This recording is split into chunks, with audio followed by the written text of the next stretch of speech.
Hi everyone, welcome to this session on herbarium procedures. Just ignore the title there because that's for a workshop. So this session's on herbarium procedures and techniques sharing best practice across the globe. I'm Nina Davies, I'm the Herbarium Curation Manager at Kew, and I will be moderating the first part of this session. We'll have 4 talks and then we'll have a small break and then we'll have 6 talks after that. Great. So to start off, we've got this slide. This is ahead of our workshop tomorrow morning at 9 a.m. in this room. We'd like, for those of you that work in herbaria, to add to this Mentimeter, which is a very simple way of gathering your curation issues, day-to-day things that you have to deal with that you're not sure how to solve. Oh, sorry. Should have checked that. Too short. Thank you. Those issues that you deal with in herbaria, please add to the Mentimeter. We'll slot this in the second half too. Take a picture if you haven't got time to do it now and share it with your colleagues. Great. So first up, we've got Alison Moore, who is a Senior Curator Botanist at the Kew Gardens Herbarium.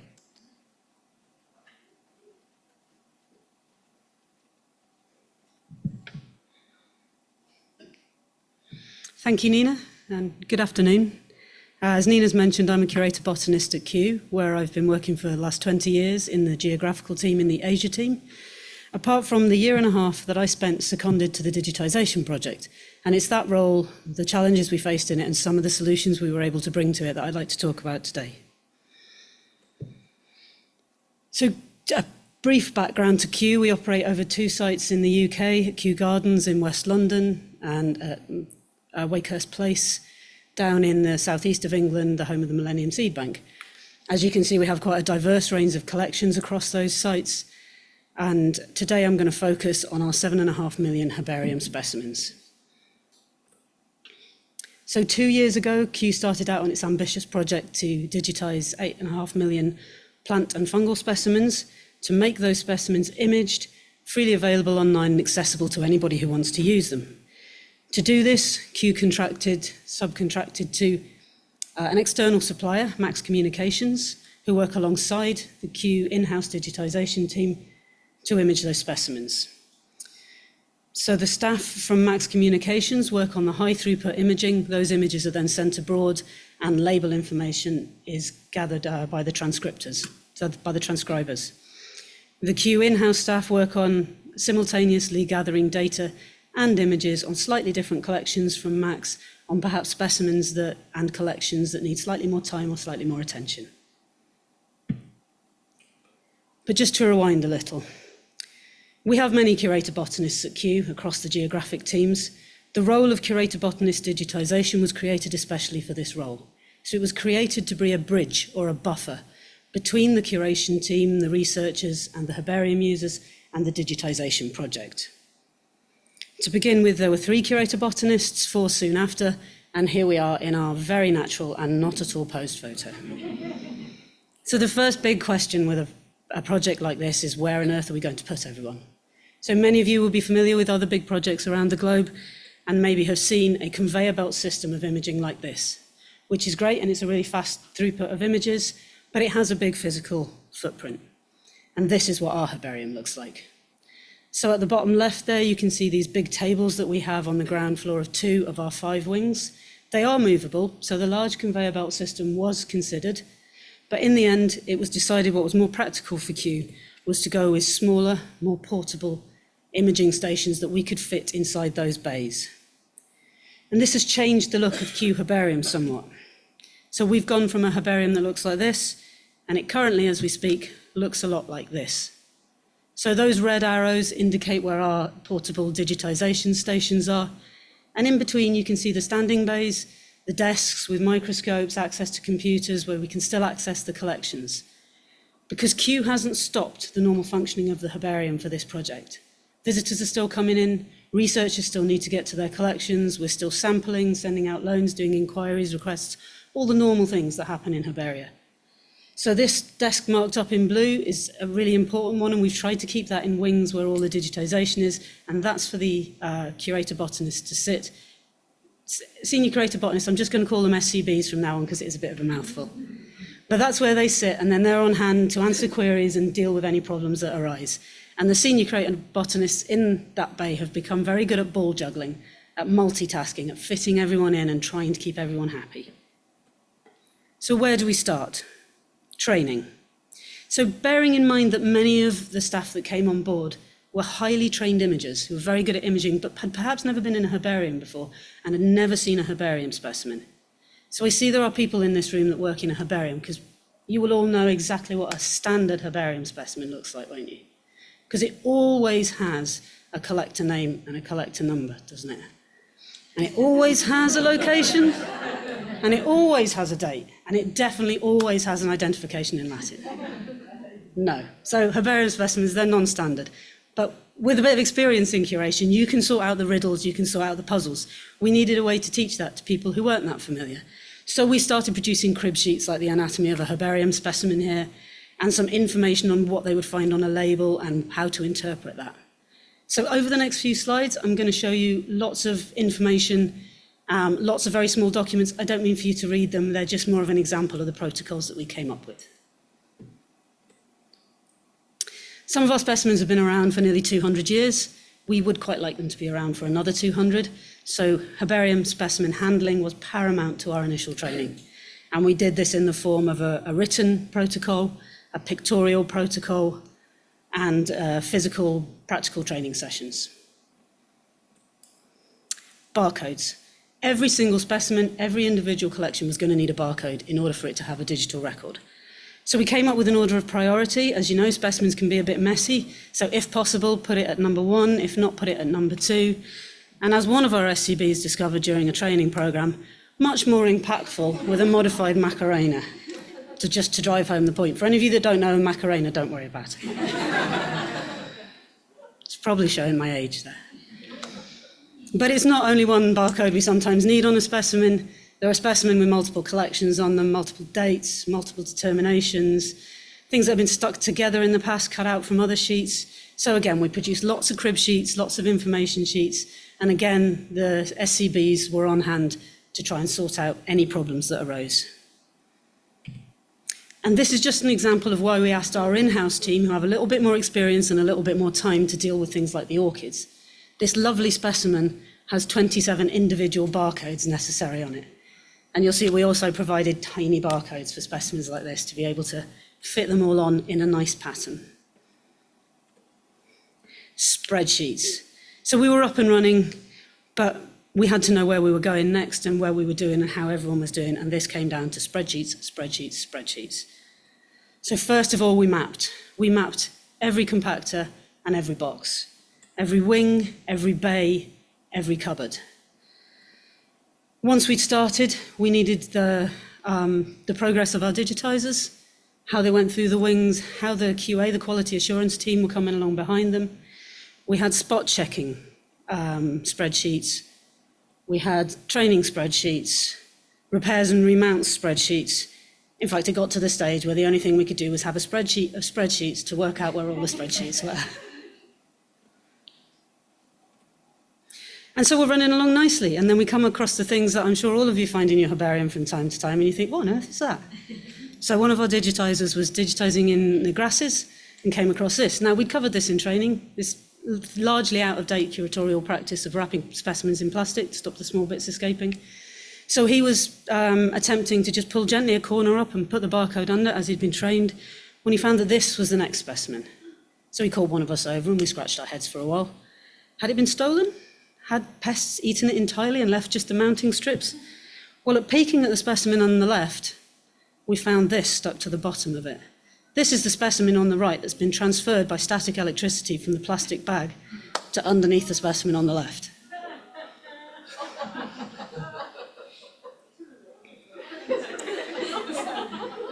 And then there was this lovely piece of curation. I really hope this was a visitor and not a curator. Somebody found a stem that was and thought, well, I'll just fix it now. What's in my pocket? It's a stamp. It's not even a first-class stamp. And obviously these are sheets no curator wants to see. So we came across stuff like this. Thankfully, our records indicated to us that this wasn't a pest infestation. There was no sign of live pests. This was something that had happened in the past, but had just never been cleaned. So we could assuredly say, carry on, we don't need to freeze and carry out a deinfestation. The specimens on the right indicate specimens with mold, and we soon learned to distinguish between the one on the far right is a musa, a banana that we are guaranteed by the mycologists at Kew was picked up in the field, that piece of mold. The one just in the middle there probably was due to bad drying techniques. So we needed the digitizers to know what they were looking at, so we produced pest sheets of exactly what to expect and what they would expect to see. And then we could answer questions when we were called in a hurry to desks with questions like, do spiders eat specimens? We could assure them that they don't need to look out for spiders. So we would expect in a collection of our size to find a lot of stuff that perhaps needs repair or remount. We had to decide quite what our limit was. We couldn't let really badly damaged sheets back into the collection. We could let a little bit of damage slide. So we created this protocol for repairs and remounts, making sure that it was noted in the collections, we knew where to put it back, we knew where it had gone, and it was marked on a spreadsheet. Again, this was fed back into our training program. We kept training. Gradually, these exceptions were less and less. The photos, illustrations, capsules only, multiple sheet specimens, all the things that you come across in herbaria were fed back into the exceptions protocol, which was probably our largest growing, constantly growing protocol. And then we let the other herbarium users know by a series of magnets, lots of emails, encouraging them to come and talk to us if they have specimens out or would like to put specimens back, and knowing what to do with them. And finally, we're about 3.5 million this slide was written 2 weeks ago. There's probably digitization people in the room that will tell me that these figures are out of date. But we're about 3.5 million collections digitized, 3 million on GBIF and 2 million in our own new data portal. And I'll leave you with two of my favorite pictures from the project. This is Lewis, and this is the face of a man who's just digitized the very last of the legume collection. And this is a xanthosoma, and hats off to the curator or the mounter who mounted this clearly with a smile on their face. Thank you for listening. Thanks to my fellow curator botanist, Bentham Moxham Trust, for bringing me here. If you want any more information on the digitisation project, please follow the QR code. And if you're around and would like to come to the workshop tomorrow, it's in this room at 9.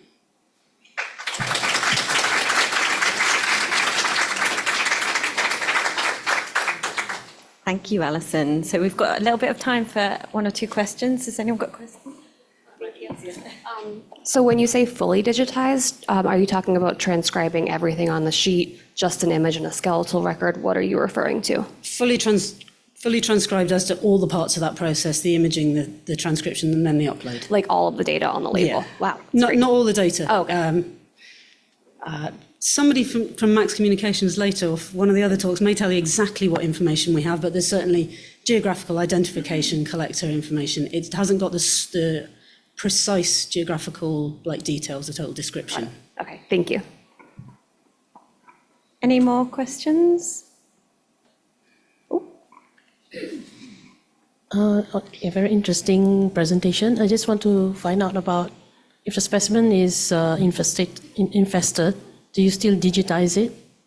I mean, if it's you don't have any leaves or branches on it? We take it out of the collection, the imaging run, put it through the freezers, do any remedial work that needs done on it, and then cut it back into the imaging run, and it will get digitized at the end when it's been treated. Okay. Even though there's no leaves or whatever? Oh, you mean it's totally disappeared? Yeah. Yes, I think we probably would, just to have a digital record of that collector name and number, even though it's not much use. Okay, thank you. Thank you. Thank you, Alison. Right. Next up, we've got Atsuko Takano, Herbarium Curator at the Museum and Human Activities, Hyogo, and Professor at the Institute of Natural and Environmental Sciences, University of Hyogo. Thank you for introducing me. Hi, this is Atsuko Takano from University of Hyogo and Museum of Nature and Human Activities, Hyogo. Today, I want to share with our experience with collection moving with classification change from Engler to APG. Let me briefly introduce our collections. And after 30 years from establishment, we have more than 2 million specimens, including 1.2 million specimens of insect and 600,000 herbarium specimens and 140,000 fossils and minerals and so on. And this is our previous herbarium storage room as of year 2011. And you can see so many cardboard boxes above the shelves. And at that time, our herbarium was almost full. Then year 2012, we received SHO collections, which consist of 250,000 specimens. It's a huge amount of collections, large collections. And at that time, our herbarium is almost full. So we rented a warehouse and put Shoei collections in there. Then, however, we have to move them to our museum, as the warehouse could no longer be rented in 2016. Then we put Shoei collections, as many as possible, in the shelves and along the shelves and on the shelves. They are almost completely full, but the rest we have to.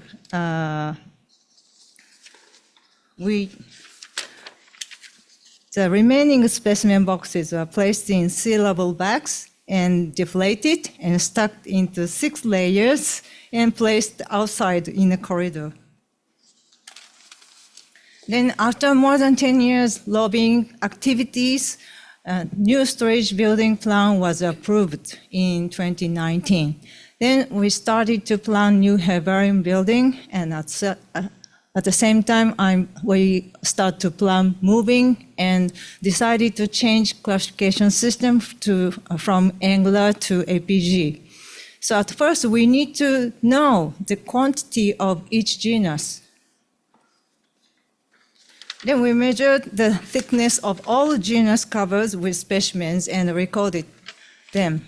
And this is a law, and this is a family name under APGIV system, and this is our collections, and this column shows the Shoei collections. Then we sum up and count how many shelves we need to each family.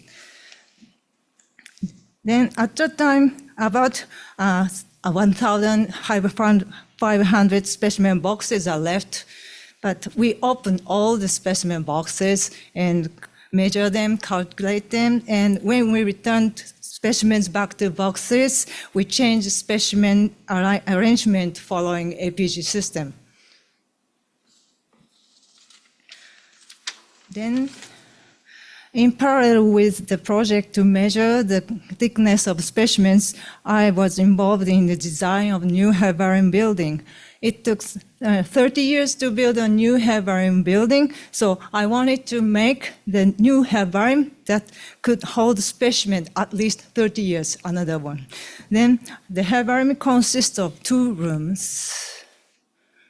Then I planned it as many specimen shelves as possible, and minimum specimen examining corner, 1 for each room, and as book storages. Then we put labels on each specimen box after counting and measuring, then genus name, family name, and the room number and the area in the new herbarium. Then at that time, during the COVID-19 pandemic, so Hyogo Prefecture decided to run emergency employment creation project, so we could hire 10 persons in JPY 2020 and 5 persons to JPY 2022. Then we could ask them to help our specimen moving project. That greatly helps us, luckily. And normally we have 2 curators and also 2 mounters. We are 4 members normally. So if it's a normal time, it's very, very hard task for us to do. Then in December 2021, we started to specimen moving. And since specimen boxes have been put in herbarium as many as possible, so there are no working space. So we put labels on them, then wrote destination of the new herbarium, and moved them to store in a hall attached to our museum in December 2021. Then after saving space, working spaces, the specimen box had been, the specimen in the shelf. We started to put specimens in shelves, 2 boxes. So prepare for the labels for the specimen and put them into the boxes and put labels, packed, and move to the hall. Then make the specimen shelves empty. Then empty specimen shelves were moved to the new herbarium first. Then March 2022, after moving specimen shelves, then there is a huge area, vacant area in the old storage room. And after we put the specimen boxes from the hall back to the old storage, and for waiting until new herbarium is ready to store specimens. Then,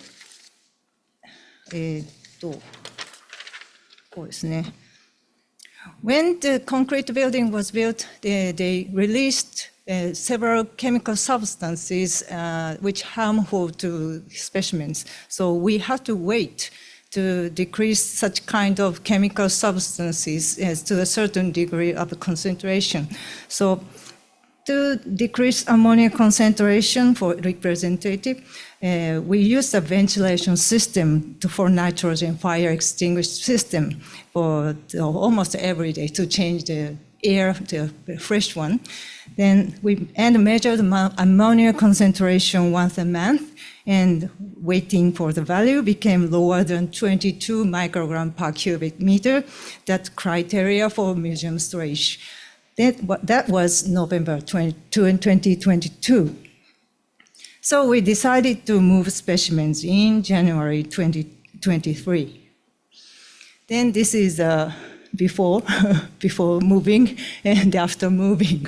There were over 400 specimen boxes are there. Then in January 2023, a moving company moved specimen boxes into new herbarium storage building.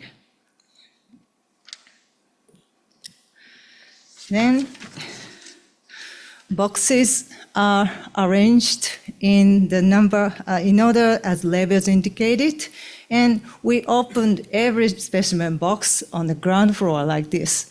And this is a scene to arrange specimen accordingly, alphabetically. Then we have to combine the HYO specimens and the Shoei collections here, then back them into the boxes and brought up into the new herbarium at the second floor. Then boxes were arranged in order. Our new herbarium consists of 2 rooms, so we made 2 teams, or 3 to 4 persons to sort and shelving specimens. The table shows here is a sift table showing when and who will play what role. 1 or 2 persons to open specimen boxes, combine Shoei and Hyogo specimen and arrange alphabetically, put them into boxes again. Then 1 person brought arranged boxes into the second floor. Then a person opened the box and put specimen into shelves. Then it took 6 days to finish all specimens put into shelves. Then this is a new HYO herbarium. Then acknowledgement goes to late Mr. Naruhisa Matsuoka, who headed the specimen measuring project and play a major role for moving, but he suddenly passed away at the end of June. Then, so yeah, I was very grateful to him. And also, thanks goes to all Hyogo Museum members who helped us specimen moving. That's all. Thank you for listening.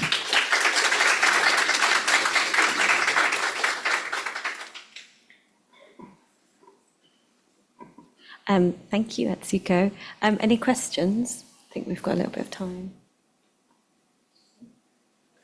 I have a quick question for you, which is how did you manage to keep up any? Did you manage to keep up any access of the collections during the move to visitors, and how did you facilitate research during that time?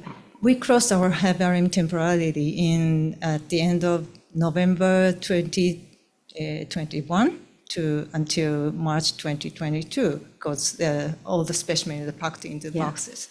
But did you find a large number of researchers wanting to come and view the collections once you moved? Our museum is very local, so 3 persons asked us to just examine, but I refused it. Thank you very much. Thank you.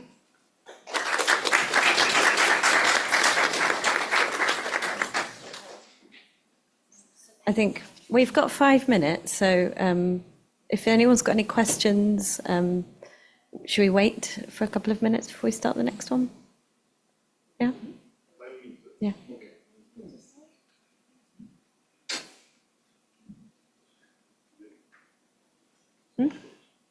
We can carry on? Yeah, we're going to be ahead of schedule then.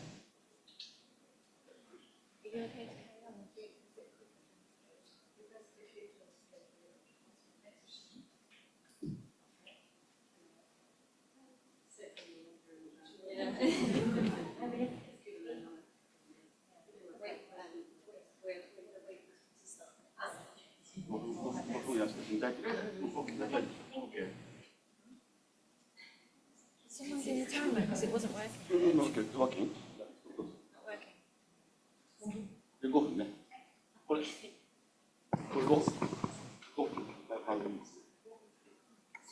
Well, 3 minutes now. Sorry for the confusion. We finished a bit earlier, so we're just trying to work out if we're going to hold off and wait.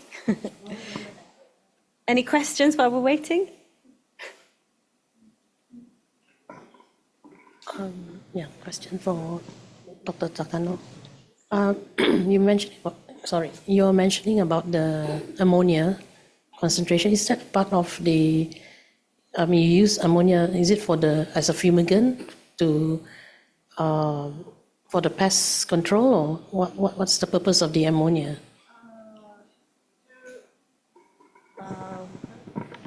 We measured ammonia concentration. It's as a representative of the harmful chemical substances that are released from the newly built concrete building. Released usually when until the building was completely dried up, they released several chemical substances which harmful for specimens. So our government has decided the criteria to keep specimens safe, the guidelines. So we waiting for the following guidelines, waiting for the ammonia concentration was become lower than the criteria. So that's what the reason.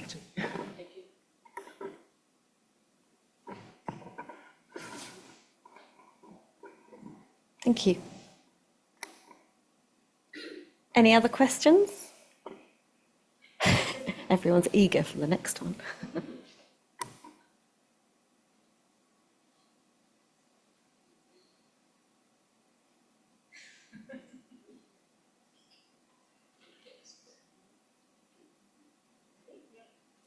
Okay, we're ready to switch over. So now we have Kazumi Fujikawa from the Makino Botanic Garden Herbarium.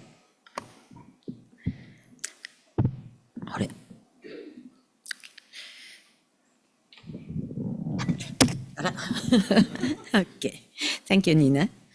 Good afternoon, everyone. My name is Kazumi Fujikawa. I'm in charge of the Makino Botanical Garden, Department of Botany in Japan.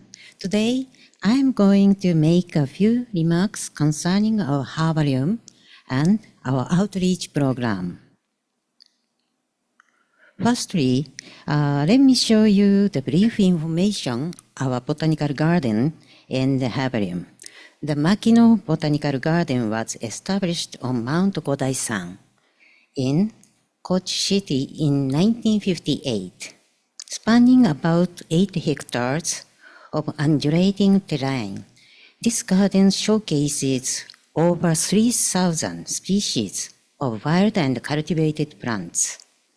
In 1999, the Botanical Garden expanded its premises and established the Makino Museum, Research and Administration Building as a center for plant research, education and public outreach. Our herbarium was founded in 2000 and just 24 years passed, with total of 345,000 specimens. The scope of the collection is mainly in Asia, but with special strengths in Kochi, Prefecture, and Myanmar, and we have many valuable collections.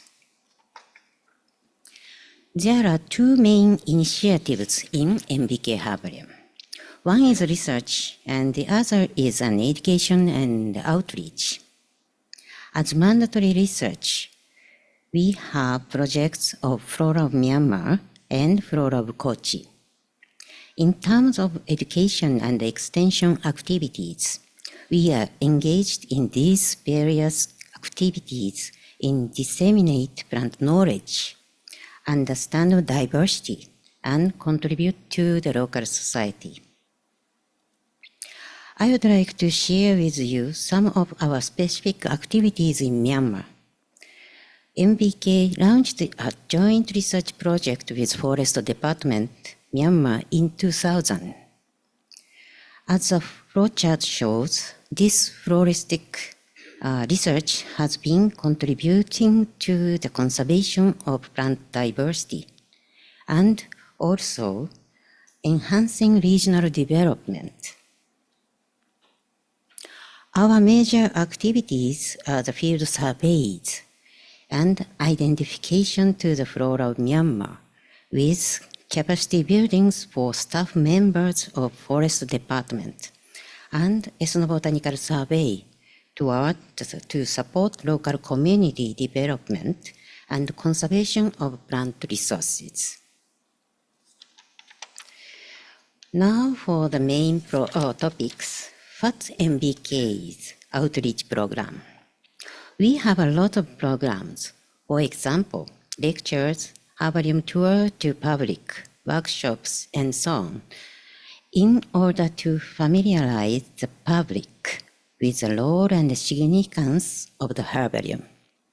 We also hold special exhibitions on specimens and sometimes demonstrate how specimens are prepared. One of the features of APGIV Herbarium is that we have many volunteers. Currently, over 300 volunteers have been working with us to develop our research. They mainly collected specimens in the field, conduct monitoring survey of endangered species, and control activities for designated invasive alien species in Kochi Prefecture. While most of the volunteers in the herbarium are usually involved in curatorial work in the herbarium, such as mounting specimens, entering database, scanning specimens, etc. Most of MBK volunteers are also involved in field activities. Therefore, we focused on training people who can conduct field activities. Furthermore, to encourage more people to participate, we conduct a citizen participatory survey every 5 years. It's a dandelion survey. This survey began in the 1970s as a method to investigate the state of the environment. By focusing on the differences in habitats between the native dandelions and foreign, that is, alien dandelions.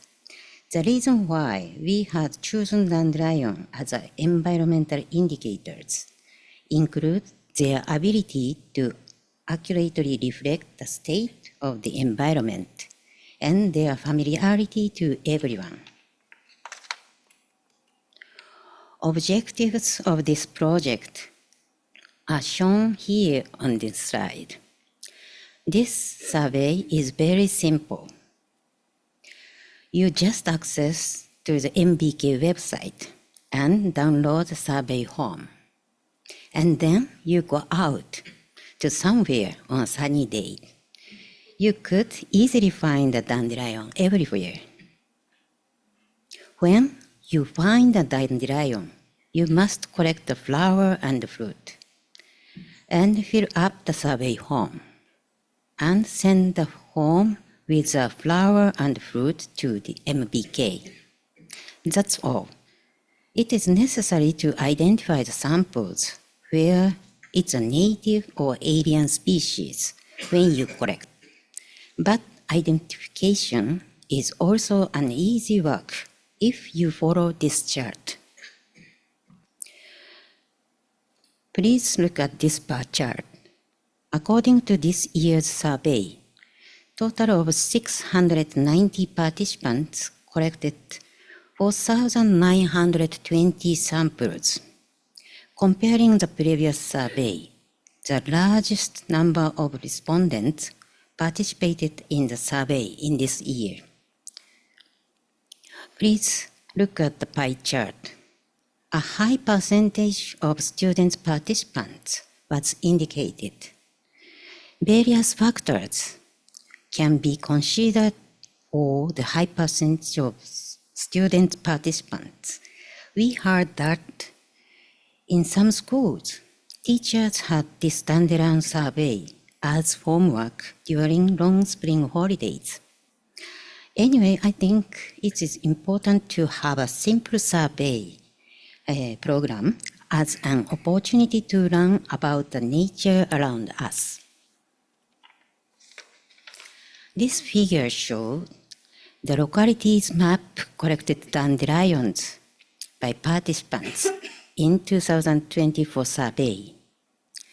Uncollected points, white one, show forested areas because dandelions seldom grow in the forested area, while the points, yellow points, show around the town and the city and in line alongside main roads. This map shows ratio of the dandelion species between native and alien species of previous surveys in 2015 and 2020, called dandelion map. Although not yet fully analyzed in this time, we plan to examine the ratio of native to alien species at each sampled site, a mesh, to analyze the degree of naturalness of this area. This dandelion map is very useful as basic data for environmental conservation in Kochi Prefecture. The dandelion map would be drawn only when participants have collected dandelion. The dandelions collected by the participants provide clue to environmental changes. Their collaboration is valued to environmental conservation. This seemed to motivate the participants. As a mechanism to motivate those who participated in the survey to want to do more research, the results are published on the web and posted on the internet to return the results promptly. Before closing, I would like to summarize the point of my presentation and make some suggestions.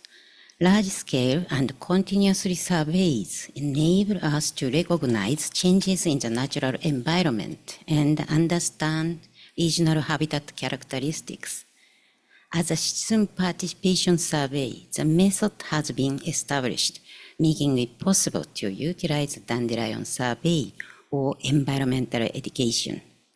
The survey targets familiar plants, and the method is simple, so more citizens are encouraged to pay attention to the natural environment. We experienced participation to the project at school level, providing opportunities to many students at school in environmental education. Hands-on observation of plants and nature in the field is essential experience for citizens and students. Botanists, further commitment must be required in this respect. That's all for my presentation. I would like to thank you all for your attention. Thank you very much.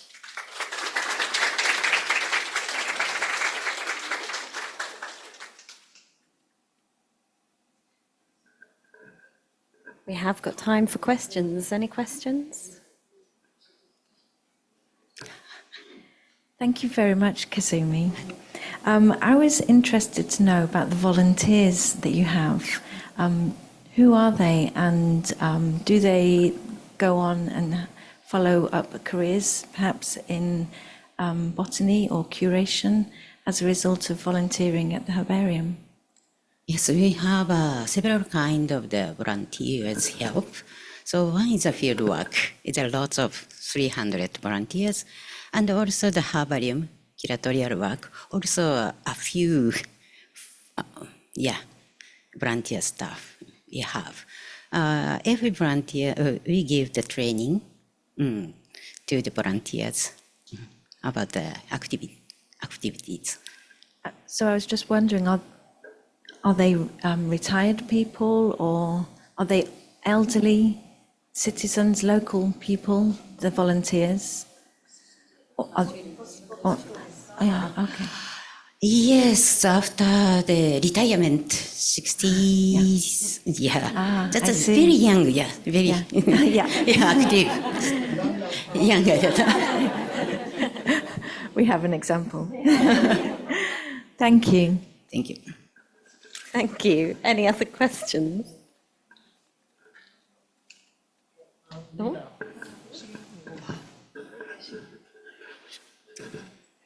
Thank you, Fujikawa-san. Personally, I'm engaged in conservation or environmental NGO in Japan, Earthwatch Japan. They have an office in Oxford as well.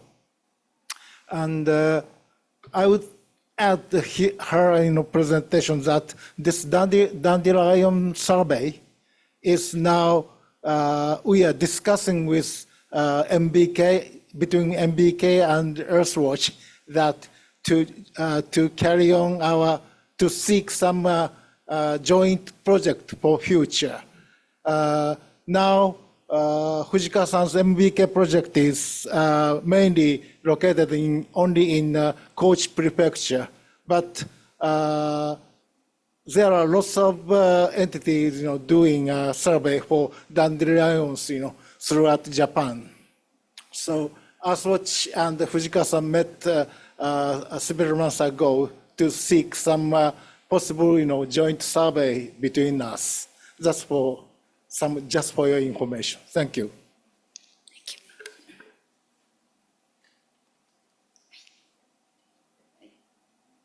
Thank you, Kazumi.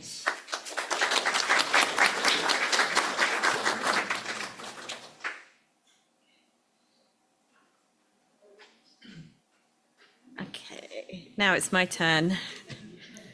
Okay, hi everyone again. Can we start, Claire? Are we good?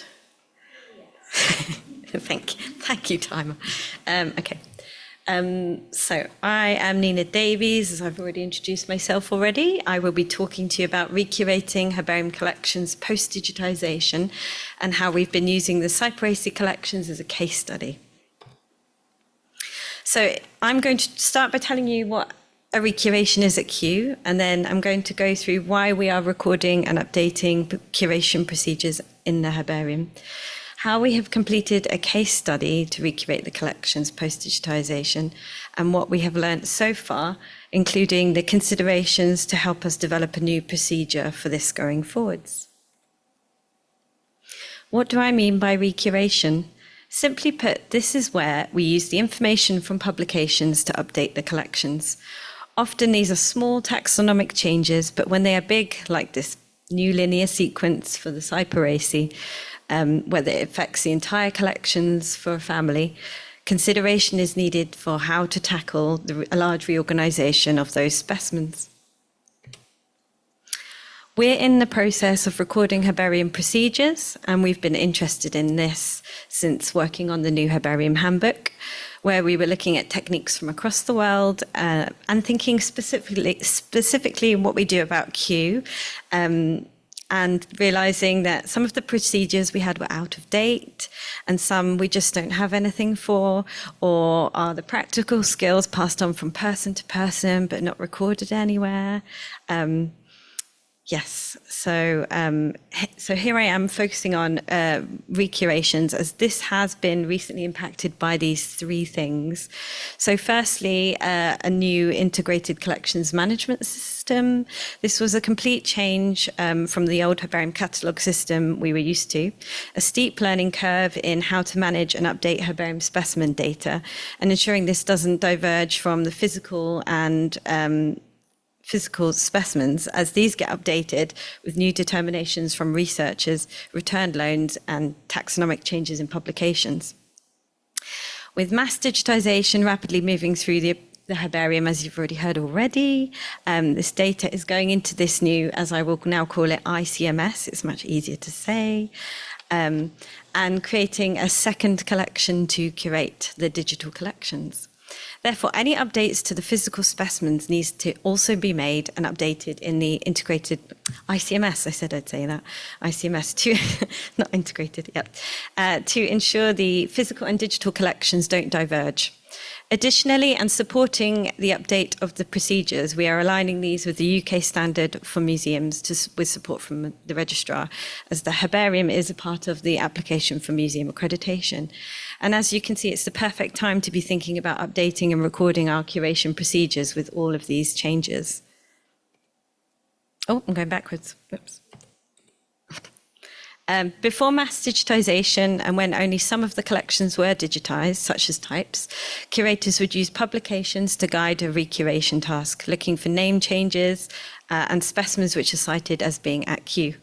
Specimens would be removed from the collections, new determinations would be added to cited specimens, species and genus covers would be updated with the name changes and specimens rearranged. Any specimens already barcoded from previous digitisation projects would be updated on the Kew Herbarium catalogue, but this was only ever a few specimens. Recurations were fitted in where they could be, with little consideration for time, unless it was a large recuration, as you don't really know how long a recuration is going to take or the surprises you'll find whilst going through the collections. So mass digitisation of the collection started in 2022, and by early 2023, the numbers of digital specimen records had significantly increased. At this point, we realised we needed a new procedure to work out how to manage both updating the digital and the physical specimens. Cyperaceae was one of the first families to be digitised at Kew, and we felt supported by resident Cyperaceae researchers to guide us with the taxonomic changes, and who were keen to see these collections updated. This was considered to be a large recuration, as we have over 160,000 Cyperaceae specimens with taxonomic changes at the generic level. We decided for this to recruit a 12-month intern as a case study to see how we could manage recurations post-digitisation, but also to be able to have one person to focus on this, to see how long the project takes, and to estimate how to judge future recuration time, and to help us develop a new recuration procedure. Oh, I'm going backwards again. Whoops, sorry. In September 2023, Lily Cranham started as our 12-month intern. She worked with curators, researchers, and the digitisation team. As recuration is a complicated task, as we all know, we dedicated time in the first 2 months to take training Lily in curation and digitisation skills. It was important to have a timetable initially to map out activities. The recuration started with mapping the collections, looking at where each of the genera started and where they ended in the collections. At the beginning, it was hard to estimate how long this project would take, but at the 6-month mark of her 12-month internship, we realized this was a good case study, as Lily had completed the recuration at the generic level. Oops. From this, Lily has gathered a list of considerations before starting a recuration based on her observations during this internship. For example, have you got the up-to-date literature? Has there been sufficient time for the publication to settle? Is this a priority? And this obviously depends on the herbarium specialism or the specialist working with the collections. How large is the job and how many changes are required? How many specimens need updating? Can this be split up into smaller jobs? Will each specimen need to be updated in the collections management system? Will determination slips need to be added to every specimen? So that's a lot of considerations. So we knew the biggest challenge out of all of this in this project would be navigating how to update the digital collections in the new ICMS without it taking too much time. In the second half of the project, some of these digital updates were time-consuming, so we paused this to prioritize the physical updates to ensure that we completed this task. However, we did catch up in the end, and instead of putting individual updates into the system, we ended up with a spreadsheet, an Excel spreadsheet of bulk updates. But eventually, we will be able to put this into the new system. So even if we haven't got the functionality currently, it's good to have the learning to know how long it can take to put individual specimens in. This project was well timed, as we're now at the point where we need to update collections regularly in ICMS due to lots of visitors updating the collections. Not only is this project useful for recuration projects, but for bulk determination updates in general. And sometimes at Kew we get researchers and visitors who might leave 10 boxes of updates for a visitor. And in a recent example, we had one of the curators had 8 boxes, and each box was taking her 3 hours to update the collections. So that's a long time. Right. This case study was a great project, as now when considering large recurations, and we haven't got all the data yet, but we can use this as a standard for working out the details before starting the project. It will help us to make the curation task a bit more measurable, to plan the large recurations and use these for summer and year-long internships to train staff. And when looking back about how we recurated collections before digitisation, you can see we have now added in more consideration before, as this is important, especially when we find ourselves stretched in curation jobs. And with the addition of the digital collection to manage, our time is valuable. Updating the digital collections does take time. Having this consideration in advance of a recuration project is important to help us prioritise curation projects. With the collections digitised, it would be great to think about how we can use digital collections information to guide future recurations. Just knowing how many specimens there are for a family can help to plan activities, like knowing there's 160,000 Cyperaceae specimens. Right, I feel like I rattled through that, but a huge thank you to everyone involved in the project, especially Lily Cranham. And training her in curation techniques was brilliant, because now she is moving on to another tricky curation project at Kew, and we've managed to get her to stay on a bit longer. So thank you for listening, and I have plugged the workshop again, because we'd love you all to come along and share your curation issues and try and work through some of these tomorrow morning at 9 a.m. So thank you, everyone.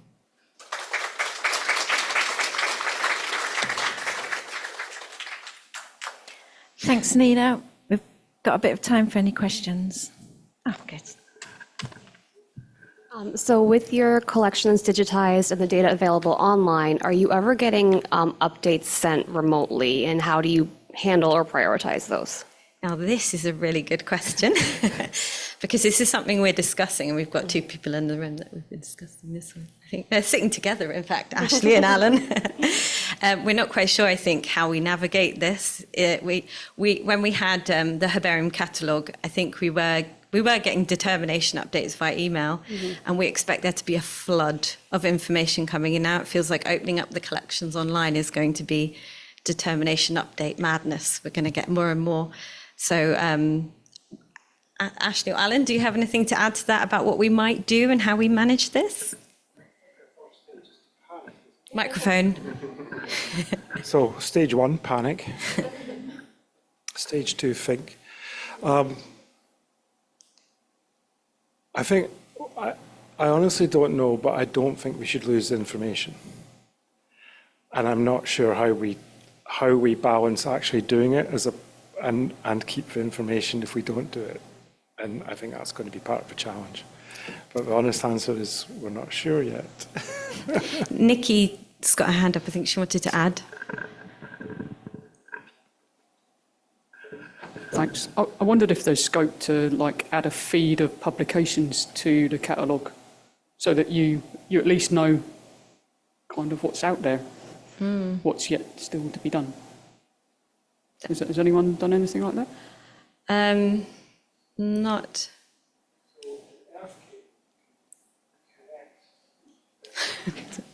It's going back and forth. You can have one each. On our so you can see we're working it out as we speak, actually. Yeah. On our ICMS, there is a facility to link a publication to the record. And I guess you could easily also link to a DOI or even to, because some of those will come in as grey, they'll come in as Excel spreadsheets or something like that, and link and send to us kind of archive document management system. I'll link to that in the record and then make a decision when to do it. It's just like, how do you decide whether to action it or not?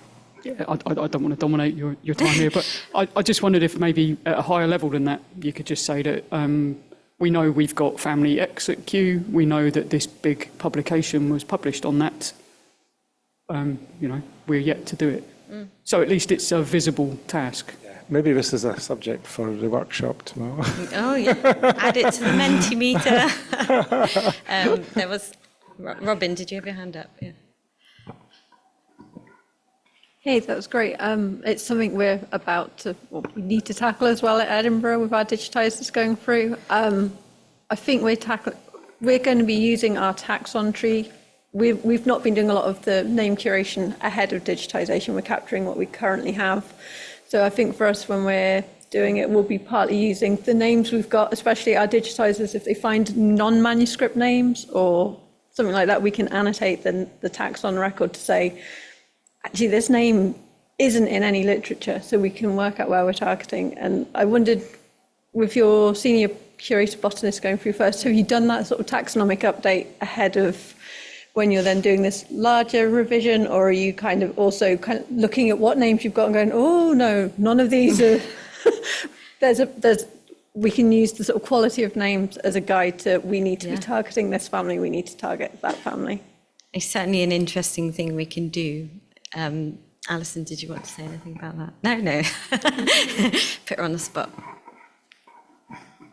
I think before digitisation, there wasn't any particular plan. It was more resources and time. So if there was a big recuration to be done and we were mapped the wing and found that it needed to be done, it was a case of what curators are around, are they available to work on this, can we get it done? Yeah. If not, it was giving Frank over their headaches by saying, no, we know this isn't the up-to-date name, could you please put it back in the system, and this is what it will be logged out, and we will flag it to do later. So there wasn't any scientific approach, it was resources and time and access. Okay. Just wondering if there's any questions online, but I don't think so. Any more in the room? Oh, Javita. Is it time? Hi. Hi, very good talk. Good to see all your workflow. My question is, as we are doing similar work at the museum, our problem was, in order to digitize them, we needed to have the names on the system. So I guess for you might be easier because you might have already some of the names there. And in relation to what have been raised here, that those names that the specimens are filed as that are not published, I wonder how you were dealing with this, because there I just accept it as it is because we were not taxonomists or expertise on that group. So those were like names without authorship because they have been unpublished, but the collections were curated as it is, and it was sometimes quite a big number of shelves.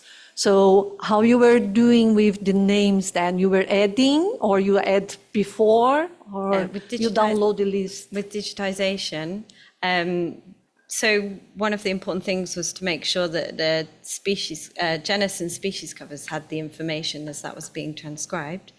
But you can also, in our ICMS, you can put in the storage name, or you can put in a verbatim name, so if it's not yet published, and so you have the option to do that.